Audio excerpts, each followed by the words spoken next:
जी बिस्मिल्लाहिर्रहमानिर्रहीम। बेटा आज का टॉपिक जो हम पढ़ेंगे, आज बेटा हम एक तो पढ़ेंगे रिसाइकिल बिन बेटा, और रिसाइकिल बिन से आगे फिर हम चलेंगे कि क्या चीज़ है। बिन बेटा टोकरी को बेसिकली कहते हैं। तो ये बेटा रिसाइकिल बिन की ऑप्शन क्या है और कहाँ होती है? देखिए यहाँ पे लिखा था recycle bin is a folder with a fancy icon where files and folders you have been deleted are stored.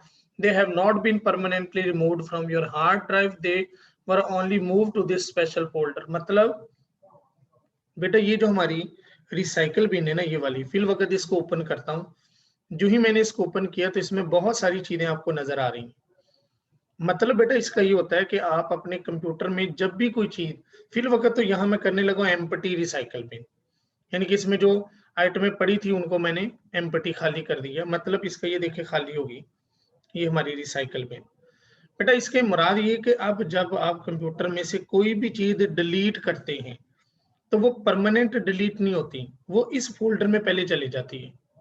मिसाल के तौर पर यहाँ पर मैं किसी भी चीज को डिलीट करता हूँ, जैसे ये मेरे पास एक फाइल पड़ी हुई है, तो मैं क्या करता हूँ, इस फाइल को यहाँ से मैं खत्म करता हूँ बेटा, यहाँ से मैं डिलीट मारूंगा। जो ही बेटा डिलीट करते हैं तो वो पूछता है क्या ये फाइल आप रिसाइकिल बिन में भेजना चाहते हैं? मैं कहता हूँ यस।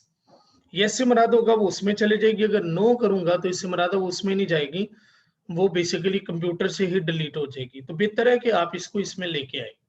ये देखें, ये रॉयल है, इसको मैं जो हमने कल फोल्डर बनाया था इसको डिलीट करते हैं, इसको भी हम वहां ले जाते हैं। तो जिस जिस फाइल को आप डिलीट करते जाएंगे वो वाली फाइल आपकी, जैसे ये वाली पड़ी है, मैं इसको डिलीट करूंगा तो ये वाली सारी फाइल जिनको डिलीट किया, ये फाइल्स आपकी रिसाइकिल बिन में जाती जाएगी। जाके चेक करें, ये यहाँ पे ये फाइल पड़ी हुई, ये देखें। लेकिन अभी आपको एक और भी तरीके का बेटा सिखाना है। क्या आप एक एक फाइल को डिलीट करेंगे? एक से ज्यादा फाइल को भी डिलीट कर सकते हैं। कैसे? अगर तो बेटा सिंगल सिंगल को करना है तो आप उसके ऊपर आए, राइट क्लिक करें, डिलीट मारें, आप यस करें, वो उधर जाती जाएंगी। ज्यादा आइटम को करना हो तो साइड पर कर्सर ले जाएं, साइड पर राइट बटन प्रेस कर लें, राइट बटन प्रेस करके इसको इधर की तरफ मूव करेंगे, इधर, तो ये देखें ये सारी आइटम सिलेक्ट होती जाएंगी लाइक दिस। ये देखें ऐसे ये सिलेक्ट होती जाएंगी। लेकिन इसका नुकसान क्या है? अब देखिए 1 2 3 4 5 6 5 30 आइटम सिलेक्ट हो गई हैं। जब आप इस तरह सिलेक्ट करेंगे तो इसमें इसकी रेंज में जितनी आएंगी वो सारी की सारी सिलेक्ट हो जाएंगी। लेकिन हम ऐसा नहीं चाहते। हम चाहते हैं कि हम अपनी मर्जी से आइटम्स को सिलेक्ट करें। तो उसका बेटा तरीकेकार होता है, किसी एक आइटम को सिलेक्ट करें, जैसे ये मैंने सिलेक्ट कर लिया, अपने कीबोर्ड से कंट्रोल का बटन प्रेस कर लेना है, यानी कि उसको दबा के रख लेना है। और फिर आप जिस जिस आइकॉन, फोल्डर या शॉर्टकट के ऊपर आप क्लिक करेंगे, जस्ट सिंगल क्लिक, तो वो भी सिलेक्ट हो जाएगा। जैसे देखें ये सिंगल क्लिक, ये भी सिलेक्ट, ये भी सिलेक्ट। अब ये देखिए यहाँ पर है मेरे पास ये वाला एक फोल्डर है ऑनलाइन, ये वाला सिलेक्ट हो गया। उसके बाद मेरे पास ये माइक्रोसॉफ्ट है, इसको किया तो देखिए ये सिलेक्ट हो गया। तो अब आपने याद रखना है कि 1 बाय 1 भी डिलीट कर सकते हैं, और 1 बाय 1 के साथ आपने अगर ज्यादा अपनी मर्जी से डिलीट करने हैं कि मैंने ये भी करना वो भी करना, तो किसी एक फोल्डर को, फाइल को, शॉर्टकट को आपने सिलेक्ट करना है, कंट्रोल का बटन प्रेस करके फिर जिस जिसको सिंगल क्लिक करेंगे वो भी सिलेक्ट होता जाएगा। और फिर अब आपने इसे करना डिलीट। डिलीट करने की दो तरीकेकार है। एक तरीकेकार है कि राइट क्लिक करें किसी भी फोल्डर के ऊपर, तो आप इधर से डिलीट का बटन ये प्रेस कर दें। अगर ऐसा नहीं है तो फिर आप क्या कर सकते हैं, क्योंकि ये चीजें सिलेक्टेड हैं, तो आप कीबोर्ड से भी डिलीट का बटन प्रेस कर सकते हैं। तो वो आपके सामने मैसेज आ जाएगा कि ये 4 आइटम रिसाइकल बिन में जा रही। मैंने कहा यस। अब हम आते हैं रिसाइकल बिन में। बेटा रिसाइकल बिन में जो आइटम है, और बेहतर है ये ऑप्शन ही अवेल करें। बाज औकात आप किसी चीज को डिलीट कर देते हैं, आपको याद आता हो ये तो मैंने डिलीट नहीं करनी थी, तो अगली ऑप्शन होती है कि वो आइटम बेटा रिसाइकल बिन में पड़ी होती है। अब रिसाइकल बिन ये हमारे सामने है, इसमें आपके पास ऑप्शन है restore all items, recycle bin to the property और एम्प्टी रिसाइकल बिन। मतलब बेटा इसका क्या है, एक एक आइटम को लेते हैं, मतलब इस आइटम को लें, इसको ओपन करें। इसमें दो ऑप्शन आज ही आप सीख लेंगे, कट बात की बात है। रीस्टोर से मुराद ये हो जाएगा कि ये जहां से डिलीट हुई थी वहां वापस चले जाएगी। लेकिन डिलीट से मुराद ये हो जाएगा कि अब आपके कंप्यूटर से, ये देखिए उसने लिखा are you sure you want to permanently delete this file. मैं कहता हूँ यस, अब ये कंप्यूटर से डिलीट हो गई। अब अगर इसको वापस लेके आना है तो उससे अगली एडवांसमेंट ये है, कुछ रिकवरी सॉफ्टवेयर होते हैं जो डाटा रिकवर करते हैं। अब ये देखिए रॉयल का ये दरख्त वाली जो हमने कल फोल्डर चेंज किया, राइट क्लिक किया, इसको डिलीट नहीं करता, इसको मैं करता हूँ रीस्टोर। जो ही मैंने रीस्टोर किया तो जाके चेक करें, ये आपके डेस्कटॉप पे वापस आ गया। यानी कि बेटा रीस्टोर का ये मतलब होता है कि ये उसी जगह पे वापस जाएगा जहां से डिलीट किया था। अच्छा, अब देखिए एक ऑप्शन है रीस्टोर ऑल। रीस्टोर का मतलब सारी अपनी जगह पे वापस चले जाएंगी। एम्प्टी रिसाइकल बिन का मतलब है सारी यहाँ से खत्म हो जाएगी बजाय के एक एक। हम रीस्टोर ऑल करते हैं और इसको करते हैं यस, तो ये तमाम की तमाम आइटम अपनी असली जगह पे वापस आ गई। हम चलते हैं किसी और ड्राइव में, मतलब हम जाते हैं ई ड्राइव में। ई ड्राइव में हम चाहते हैं किसी एक चीज को खत्म करना। किसको खत्म करेंगे? हम बेटा करते हैं, ये लिखा हुआ है ICS2 न्यू, इसको हमने डिलीट कर दिया। हमने जो ही डिलीट किया तो यहाँ से खत्म हो गई। ये आइटम जाके देखें रिसाइकल बिन में आ चुकी है, ये देखें ये यहाँ आ गई। अब यहाँ राइट क्लिक करें, या तो इसको कट मतलब डिलीट कर दें या रिस्टोर। रिस्टोर करेंगे तो ये अपनी उसी जगह पे वापस आ गई जहां से हमने इसको डिलीट किया था। ये देखिए ये अपनी जगह पे वापस आ चुकी ई फोल्डर में। तो ये था फंक्शन बेटा रिसाइकल बिन के हवाले से। अच्छा जी, रिसाइकल बिन के ऊपर राइट क्लिक करें तो बेटा इसके ऊपर एक लफ्ज आ जाता है प्रॉपर्टीज। प्रॉपर्टीज में क्या है? प्रॉपर्टीज के अंदर बेटा दो ऑप्शन है। कस्टम साइज से मुराद है कि कितने साइज की फाइल आप डिलीट करेंगे तो रिसाइकल बिन में आएगी। तो यहाँ बेटा लिखा हुआ है 5020।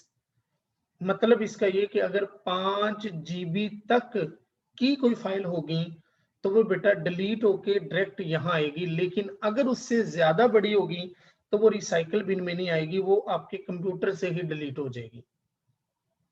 नेक्स्ट बेटा लफ्ज लिखा don't move the file to the recycle bin, remove file immediately when deleted.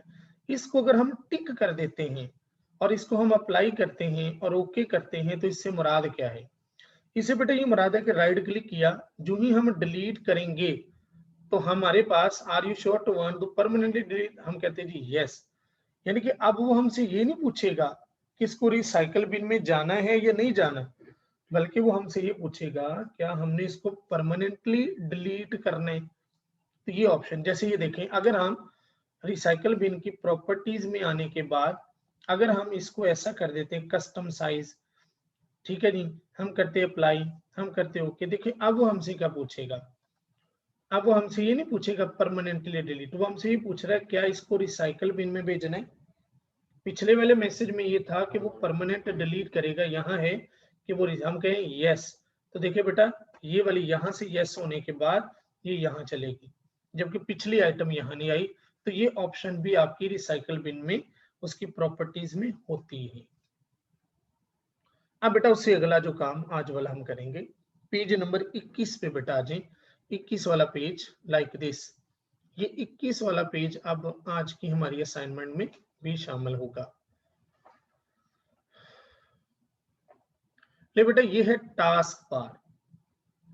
Task bar को मैंने डिटेल में डिस्कस किया। टास्क बार की ये वाली बेटा पट्टी मैंने ऐसे की हुई है, हालांकि आप इसको इसी तस्वीर को मतलब आप अपने सिस्टम पे ऐसे करके देखेंगे ना, ऐसे, तो आपको ये ज्यादा समय लगेगी इसकी। अगर आप इसको ऐसे लेट्स सपोज इस पट्टी को ऐसे कर लेते ऐसे, तो फिर हमें टास्क बार की ज्यादा समझ लगेगी। ये जो पट्टी हमारी है ये टास्क बार की इस तरह है, इस तरह। तो मैं अब ये जो नीचे पट्टी आई है ना, इसके बारे में आपको डिफाइन करने लगा हूँ। ये जो पट्टी आई है तो हम चेक करते हैं कि इसमें क्या है ताकि आपको पता चल सके। ले बेटा आ जाइए, ये जो नीचे वाली पट्टी होती है बेटा इसको टास्क बार कहा जाता है। अब मैं आज बताऊंगा कि टास्क बार के ऊपर क्या कुछ होता है बेटा। पहला बेटा ये जो बटन होता है ना, ये वाला बटन, इसको स्टार्ट बटन या विंडो बटन कहते हैं। अगर आप इसको प्रेस करेंगे तो ये वाला स्टार्ट बटन या विंडो बटन है। चूंकि मेरे पास विंडो 8 है, आपके पास विंडो 7 है, इसको प्रेस करेंगे तो एक लंबी सी लिस्ट यहाँ पर ओपन हो जाएगी और अगर उसी को दोबारा प्रेस करेंगे वो लिस्ट बंद हो जाएगी। ये कुछ आपको बेटा प्रोग्राम नजर आ रहे हैं, ये वाले सारे ये कुछ प्रोग्राम्स हैं जो यहाँ पर इस पट्टी के ऊपर नजर आ रहे हैं। यहाँ बेटा प्रोग्राम दो तरह के होते हैं। एक बेटा यहाँ प्रोग्राम होते हैं पिन टू टास्क बार वाले और एक होते हैं रनिंग प्रोग्राम। दोनों में फर्क क्या बेटा? अभी बेटा आप देखेंगे, फॉर एग्जांपल मिसाल देता हूँ कि ये मैंने MS वर्ड की एक फाइल, मिसाल के तौर पर मैं ये लेता हूँ कि चलें यहाँ पर मेरे पास एक्सेल, ये देखें टाइपिंग है, लेट्स सपोज ये टाइपिंग मास्टर है जो आप सब कर चुके हैं। इसको मैं मिनिमाइज करता हूँ तो ये प्रोग्राम हमारे पास इस पट्टी के ऊपर आ गया, टास्क बार की पट्टी के ऊपर। इसके साथ साथ बेटा मैं एक और प्रोग्राम ओपन कर लेता हूँ, वो बेटा मैं करता हूँ टाइपिंग के साथ साथ ये एक्सेल का प्रोग्राम। ठीक है बेटा, ये भी मैंने यहाँ कर लिया। दो प्रोग्राम आपको यहाँ ये वाले नजर आ रहे हैं, एक ये नजर आ रहा है, एक ये जूम नजर आ रहा है। अच्छा बेटा ये प्रोग्राम जरा देखना गौर से, ये गूगल है, गूगल क्रोम। इसको मैंने क्लिक किया, जो ही मैंने क्लिक किया तो ये प्रोग्राम बेटा ओपन हो गया। ओपन होने के बाद जो ही मैंने इसको बंद किया, क्लोज, ये क्लोज बटन है, क्लोज किया तो ये प्रोग्राम तो बंद हो गया लेकिन इस पट्टी के ऊपर ही पड़ा रहा, इस पट्टी से गायब नहीं हुआ। जबकि देखें ये एक्सेल है, इस एक्सेल को जो ही मैंने बंद किया तो ये प्रोग्राम इस पट्टी से गायब हो गया। इन दोनों में फर्क क्या है बेटा? इसको कहते हैं टास्क बार, और इस टास्क बार में मैंने आपको हवाला ये दिया कि स्टार्ट मेन्यू के बाद कुछ प्रोग्राम जो होते हैं वो पिन होते हैं और कुछ ऐसे होते हैं जो रनिंग होते हैं।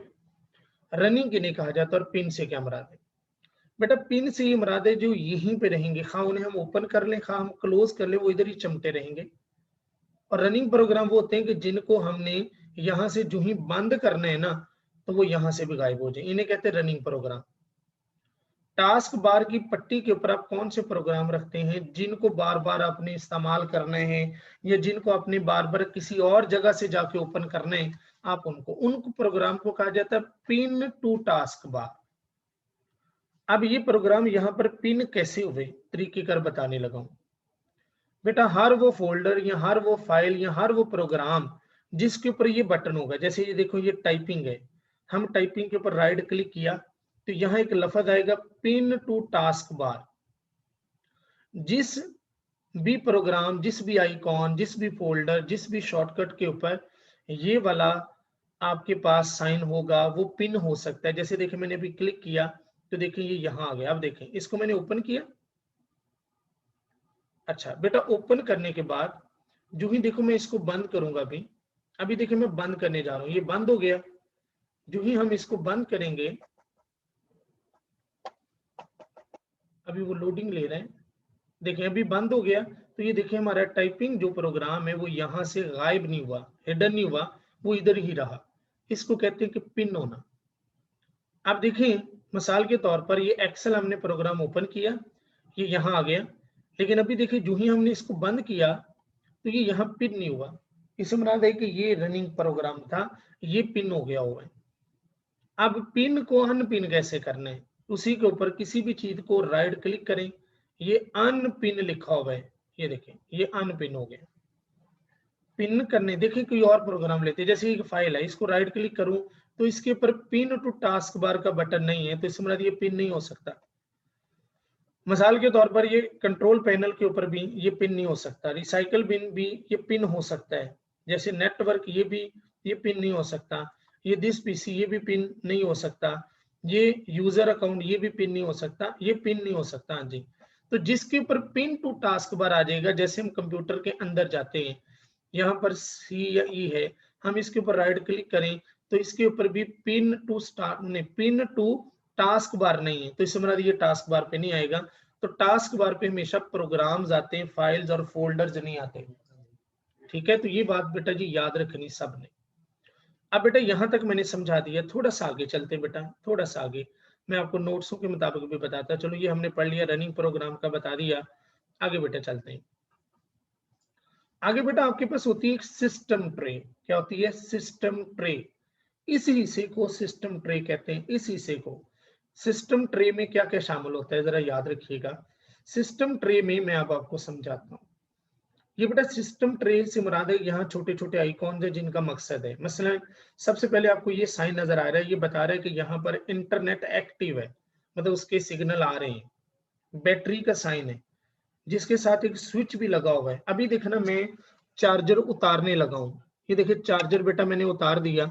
जो ही बेटा मैंने चार्जर उतार दिया तो जरा गौर करें, यहाँ पर वो चार्जर वाला साइन भी नजर नहीं आ रहा। यही अभी देखिए मैंने प्लग इन कर दिया, अभी मैं वहां पर प्लग इन किया तो जरा देखें साथ ही इसका स्विच आ गया। इससे मुराद है कि बैटरी अब चार्ज पे हो गई है। और फिर बेटा अभी इससे ये भी पता चलते रहेगा कि बैटरी कम ज्यादा कितनी है।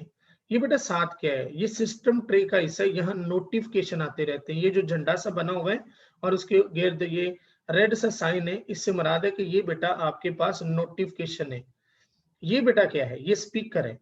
ये स्पीकर हमें बताता है यहाँ से कि आपकी आवाज आपने कम करनी या ज्यादा करनी। और साथ में बेटा एक छोटा सा बटन है, इस बटन को कहते हैं हिडन आइकॉन्स, जो आपने शो करने होते हैं। जैसे देखें ये मैंने क्लिक किया और ये साथ है कस्टमाइज। कस्टमाइज के ऊपर क्लिक किया तो ये एक आपके पास लिस्ट ओपन होगी, मेरे नोट्सों में भी शामिल है। जैसे देखें ये लिस्ट, इसके बारे में आपको बताऊंगा कि ये क्या चीज है। अच्छा बेटा इसके ऊपर अगर आप गौर से देखें ये कैसे आया, चेक करें। आपने इस छोटे से बटन को क्लिक किया, कस्टमाइज पे गए तो ये बेटा एक लिस्ट आई।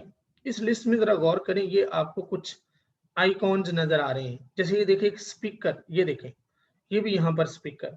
यहाँ बेटा ऑप्शन ये होती है कि अगर आप इसको क्लिक करें तो आपके पास तीन ऑप्शन है, show icon and notification. Icon भी शो होगा और अगर इसका कोई नोटिफिकेशन आएगा तो उसके ऊपर आएगा ओनली शो नोटिफिकेशन, या सिर्फ इसका नोटिफिकेशन आएगा। हाइड एंड नोटिफिकेशन, देखें हाइड करते हैं। हाइड करने के बाद ओके कर दिया। नीचे पहले देख लें कि जो ही हमने हाइड किया तो वो गायब हो गया। जैसे देखें मैं इसको शो करता हूँ, मैं करता हूँ शो, वो देखें आ गया। और अगर मैं कहूँ यहाँ से हाइड हो जाए तो यहाँ से देखें ये हाइड हो गया। आइंदा कभी आपको ये वॉल्यूम का बटन नजर ना आए तो परेशान नहीं होना, वो हम यहाँ से हाइड या शो करते हैं। जैसे देखें ये नेटवर्किंग वाला बटन, ये नेटवर्किंग का भी हम यहाँ से हाइड कर सकते हैं लाइक दिस, ताकि बच्चों को पता ही ना चले कि यहाँ नेट एक्टिव है या नहीं है। तो हम यहीं से शो करेंगे और यहीं से बेटा इनको ऑफ कर देंगे तो ये ऑप्शन यहाँ मौजूद होती है। तो ये बेटा यहाँ आ गया। उससे बेटा थोड़ा सा आगे चलते हैं, ये इंग्लिश और उर्दू। ये बेटा आपको एक सॉफ्टवेयर करना पड़ता है, ठीक है जी। ये एक ऐसा सॉफ्टवेयर, मैंने एक प्रोग्राम इसके अंदर इंस्टॉल किया हुआ है कि मैं किसी भी प्रोग्राम में अगर उर्दू लिखना चाहूँ तो उर्दू भी लिख सकता हूँ, नहीं तो इंग्लिश तो है ही है। ये मेरे पास इसलिए इंग्लिश हो रहा है कि अभी जहां भी कहीं लिखूंगा तो वो इंग्लिश लिखा जाएगा। अभी देखें ये उर्दू आ गया, मतलब मैंने विंडो और स्पेस का बटन प्रेस करके इंग्लिश आ गई। मैं एग्जांपल देने लगा हूं ताकि आपके इल्म में आ सके। मिसाल के तौर पर बेटा ये एक प्रोग्राम है माइक्रोसॉफ्ट वर्ड। यहाँ मैं लिखना चाहूँ, मैं लिखता हूँ QUIC क्विक, BROWN ब्राउन। ये इंग्लिश में लिखा जा रहा है क्योंकि यहाँ इंग्लिश लिखा हुआ है। अगर मैं बेटा यहाँ चेंज कर दूं अब उर्दू, तो अब बेटा अगर मैं यहाँ लिखूंगा तो बेटा देखें अब मेरे पास जो लिखा जाएगा वो याद रखिएगा उर्दू में लिखा जाएगा। उर्दू में मैं अगर यहाँ पर लिखना चाहूँ इरफान, तो मेरा देखें इरफान, ये बेटा उर्दू में लिखा गया। तो ये बेटा आपके पास ऑप्शन होती है कि अगर आप ये प्रोग्राम इंस्टॉल करके रखते हैं तो आप किसी भी प्रोग्राम में आप उसको उर्दू या इंग्लिश में कन्वर्ट कर सकते हैं। ये देखें इरफान बेटा लिखा गया। तो ये इस बटन से मुराद है। अगर किसी के पास ये सॉफ्टवेयर नहीं होगा तो यहाँ पर ये जो बटन है वो निशान शो नहीं करेगा। तो ये बेटा जी आपके पास, अब मैंने दोबारा इंग्लिश कर दिया। ये बेटा डेट एंड टाइम होती है। डेट एंड टाइम से मुराद है कि यहाँ जो ही आप कर्सर लेके आओगे तो आपके पास यहाँ पर शो करेगा कि फ्राइडे है, दिसंबर 4 है और 2020 है। तो ये बेटा आपके पास डेट और टाइम का जो है वो ड्यूरेशन शो करता है। और इसके बाद एक बटन बेटा मैंने आपको बताया था, यहाँ अगर आप कर्सर लेके जाएंगे तो वो शो डेस्कटॉप शो करेगा। इससे मुराद बेटा ये कि मिसाल के तौर पर अगर आप MS वर्ड ओपन किया है, अगर आपको मैं कहता हूँ कि आप डेस्कटॉप पे वापस जाएं तो आपको मिनिमाइज करना पड़ेगा और फिर डेस्कटॉप आएगा। लेकिन विंडोज 7 के अंदर ये सहूलत मौजूद है कि अगर आप इस प्रोग्राम में हैं और आपने डेस्कटॉप पे जाना है फौरन, तो आप इसको मिनिमाइज ना करें बल्कि अपना कर्सर यहाँ लेके जाएं और यहाँ जाके प्रेस करें ऐसे, तो आप डेस्कटॉप के ऊपर आ जाएंगे। यहीं पे प्रेस करेंगे आप तो आप अपने प्रोग्राम पे वापस इसी पे प्रेस किया, ये देखिए कर्सर यहाँ है, यहाँ आपने बटन प्रेस किया तो आप अपने वापस प्रोग्राम पे चले गए, यहीं पे प्रेस किया, डेस्कटॉप पे आ गए, आपको मिनिमाइज करने की जरूरत नहीं रहेगी। तो ये बेटा जी हमारे पास आज की ऑप्शंस और आज की चीजें थी जिनको बेटा आपने परफॉर्म करना। हमने किया रिसाइकल बिन, हमने टास्क बार पे पढ़ा, ये स्टार्ट बटन है, ये तमाम जितने भी आइकॉन्स हैं इनमें से कुछ पिन अप होते हैं, कुछ रनिंग होते हैं। साथ साथ सिस्टम ट्रे को डिस्कस किया जिसमें हम किसी भी आइकॉन को हाइड भी कर सकते हैं, शो भी कर सकते हैं। और यहाँ पर बेटा अगर आपने ये सॉफ्टवेयर किया है तो आप जिस वक्त चाहे इंग्लिश या उर्दू आप कर सकते हैं। ये बेटा डेट एंड टाइम और यहाँ शो द डेस्कटॉप बटन, और यही पूरी पट्टी के ऊपर भी मैंने निशानात और चीजें बताई हुई थी जो आपके सामने नोट्सों की सूरत में मौजूद हैं। तो ये बेटा आप था आपका टॉपिक, इसमें कोई चीज